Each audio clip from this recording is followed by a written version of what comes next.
બનાસકાંઠા જિલ્લાના કાંકરેજ અને દિયોદર તાલુકાના ખેડૂતોએ પાટણ જિલ્લાના સરસ્વતી તાલુકાના વાયડ ગામની સીમમાંથી પસાર થતી સુજલામ સુફલામ નહેરમાં બિનકાયદેસર રીતે આડબંધ બાંધવા માટેની કામગીરી હાથ ધરવામાં આવી છે।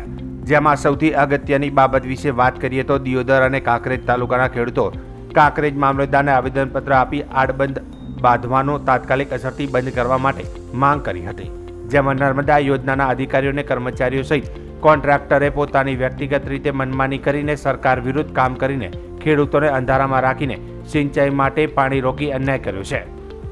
અને ખેડૂતો આગેવાન અમરાભાઈ ચૌધરી, કિસાન સંઘના પ્રમુખ વાઘાભાઈ પટેલ, વાલજી ઠાકોર, સરપંચ પરબતજી વાઘેલા, વાકુબા વાઘેલા, ઉમરી સહિત 50 જેટલા ખેડૂતો એકઠા થઈને ગુજરાત સરકારના મુખ્યમંત્રી ભૂપેન્દ્રભાઈ પટેલને સંબોધન કરીને કાંકરેજ મામલતદાર VM પટેલ અને જિલ્લા કલેક્ટર બનાસકાંઠા, કેબિનેટ મંત્રી કુંવરજી બાવળિયા ગાંધીનગર તેમજ સુજલામ સુફલામ સિંચાઈ વિભાગ ગુજરાતને લેખિત રજૂઆત કરીને આડબંધને રોકવા માટે તેમજ ખેડૂતોને સિંચાઈ માટે પાણી આપવા માટે માંગ કરી હતી અને જો ખેડૂતોની માંગ પૂરી કરવામાં નહીં આવે તો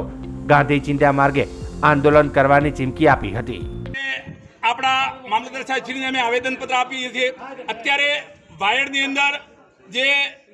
આડબંધ બાંધવાનું કામ ચાલુ કરેલું છે એને લીધે છેક થરાદ સુધીના ખેડૂતોને પાણી ના મળે એટલે સરકારશ્રીને કહેવા માંગીએ છીએ કે તાત્કાલિક જે વાયડની અંદર જે આડબંધ બાંધવાનું સુજલામ સુફલામાં ચાલુ કર્યું છે એને તાત્કાલિક બંધ કરે અને